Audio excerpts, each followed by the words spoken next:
Sanama amma jaarsakee ati baasuu dandeenya niyuu ati mul'uuqa biyya tana simaa qaba. Kanas gabanonis baasii waan baasuu hin taane ati taane sheeroon ta'e jettee jennaan waraqaan jiramtus Ashama harka fuune jaalatamtoota kabajamtoota maammee tiyuub warri taatan martinuu salaamanni qilleensumarraa lafa jirtanti isin haagee isin jechaadha. Arra akkuma gartee dhiyoo tana isin himaa turretti dhaadichaatis turretti dhugaa jirtu himnetti jechuudha. Khadiir waa'ee Khadiirirraa jechuudha. Khadiir hedduu dhaadichaa ture. Hedduu gartee ammaas yoon likkii isin galchin yoon akkana isin goone keessaa hubaluu faachaa ture. Guyyaa sanii likkii itti hime. Obboleessa kiyya akka dhiiraatti ximxim jettee hin dhaadatin. Suniifuu harka keenya galtee likkii galuudhaaf teessa. Iccitii gartee si duuba jirtu hunda takka takkaan himuudhaaf teessa. Guyyaa harka keenya dhufu. Galanni kan rabbiiti. Dhugaarraa rabbiin kan rabani. Shirri silaa yoomiyyuu galman keewu. Abbaan shiraa ni fashala, ni huba, ni cabaasi. Booddeen saadaa akkumaan dheengadda jee daggala gartee jawweetii fi qarjeebbootti hidhamee likkii gala jee. Alhamdulillah rabbil alamin galanni kasaati. Arra Khadiir to'annaa jala jira. Takka takkaan maalummaa isaa eenyummaa isaa eessa eenyu wajjin akkamitti akka dalagu eenyu wajjin akka hidhata qabu takka takkaan lafa kaa'u ta'a. Hagalatomani jaalawwan keenya. Akkuma duraan isin dhaamaa ture bira dhaabbachaa turre wajjin gartee waan kana gaggeessaa turre garuu wanni takka dhugaa dhufte hatattamatti nama dhufti tarkaanfii hatattamaan nama fe'isaa hatattamatti siyalte akkaan ta'u akka malee hin ta'u jechuudha. Sammuudhaan fayyadamuudhaan akkasitti akka muluukaan gartee waan kana gartee isaas jaamtee baarii fi balloollee itti dhaqanii akka qabsiiftu taate jechuudha. Suniif arra Khadiir akka reetti itti marrachaa jira.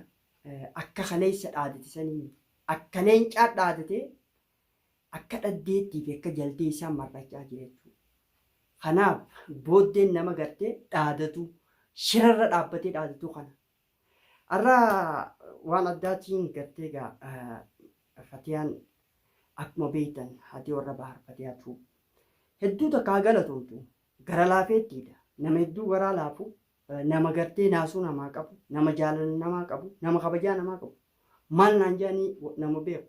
Akkuma gartee hordoftoonni keenya hundinuu gartee ilmoof magantaadha. Ilmoo tana deebisi.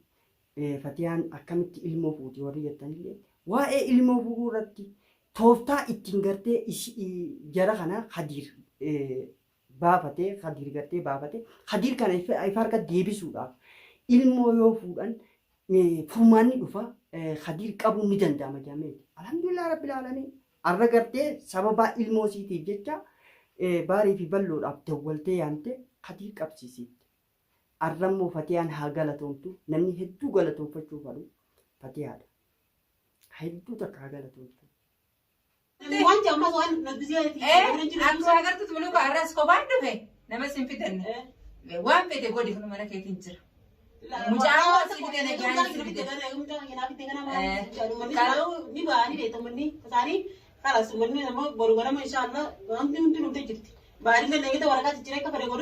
Sanbaasi nagarsiisi.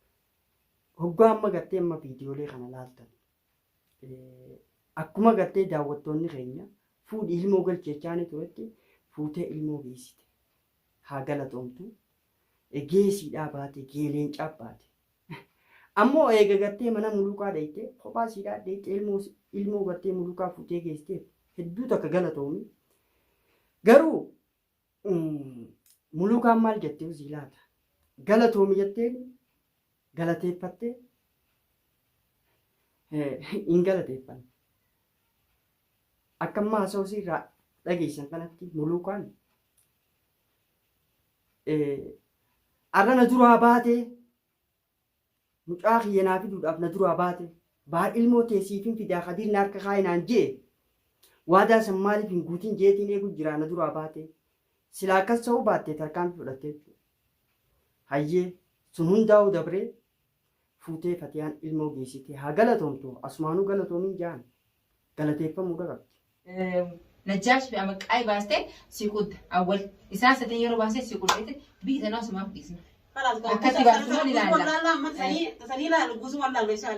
Ammoo muluukaan ilmooti jallee naa bittan.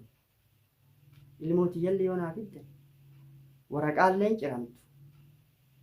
Jarri bar ba'uuf ta'a dhumtee haalli hundi mijaa'ee jira ba'uuf ta'a boruu ba'uuf ta'a.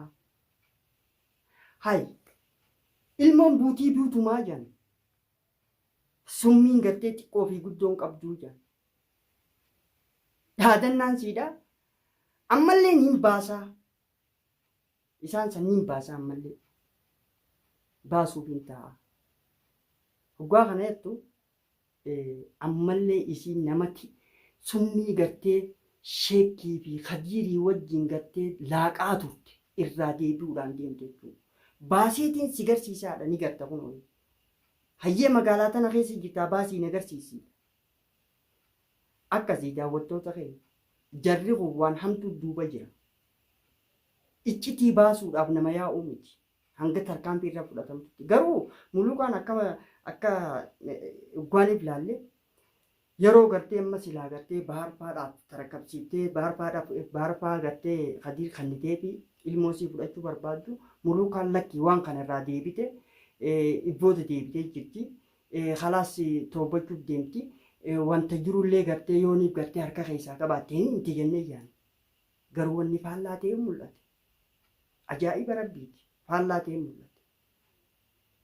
Fatiyaan ammoo tola ooltee haa galatoomtu. Ilmi namaa kun hoggaa tola irraa oolte galata irraan eegini jedhan Oromoon. Tola oolte galata kee rabbi irraa eeggadhu malee namarraan eegin ilmi namaa banii aadami. Suniif isaanillee haa galatoomanii fatiyaan faan galata keessa rabbi isin haa galchu isaan irraan eeggatina. Mulukaan ammoo ibboota deebi'uun deemtu tarkaanfii fudhachuuf deemti. Akka taajiida gootutti jechuudha. Nama gartee ilmoo galcheef taajiida goote. Baasee isin garsiisaa ni gartanii. Waraqaan ciramtus akkaataan itti baasan tabiraati jiraadha. Suniif daawwattootaa fi hordoftoota keenya. Dubbiin gartee ka dhaabbachuu deemtuu fi iccitii tana ka baasuu deeman hin fakkaattu. Ammallee tarkaanfii biraa gartee duubaan fudhachuu barbaadan. Tarii laata jara gartee hidhaa baasanii odoo khadiiriccitiin baafne tarkaanfiin biraa warra baarfaarra fudhatama. Kunis shakkiidha. Kana hunda gartee lammada roorroon akka ganda baarii fi bal'oo fi baarii fatiyaa irratti hin uumamne nutillee gartee qaamaanis hojiinis yaadaanis mariinis hojii jirra. Suniifuu cina dhaabbanna inshaallah isinillee du'aayii godhaa fi isaanillee gartee du'aayii godhaa fi fagoo hojjettanis gartee du'aayii teessanii cinaa dhaabbadhaadha. Yaada keessanii deeggarsa keessanii gorsa keessanii cinaa dhaabbadhaa. Sanitti aansee ilmoon fuutee gartee fatiyaan galchite. Viidiyoo kana mee ilaali. Garuu hordoftaaf daawwattoota kiyya waan hin daamu isin irratti hin dhaamaaf mul'ukaa. Arraboota mucaan kun gabbahee dhabamus fatiyaatu fuudhee maarree sirraan dhagee. Ilmoota qabatee gaddu. Ansumaan fuudhe. Mucaan kiyya kana. Sangaa fayyaa qabdu ati. Ilmoota isii fitee ilmoota irraa dhimma hin qabu. Maal jetti? Akkuma amma viidiyoo kanarraa hubattanitti muluukaan ilmoon kiyya lammada yooniif kabadu taate yoo kan dhabu taate arraas boruus ta'e jechuudha. Akkuma kalee isaatti namni hin qabadhu kabiraan jiru isiniin qabadhaadha.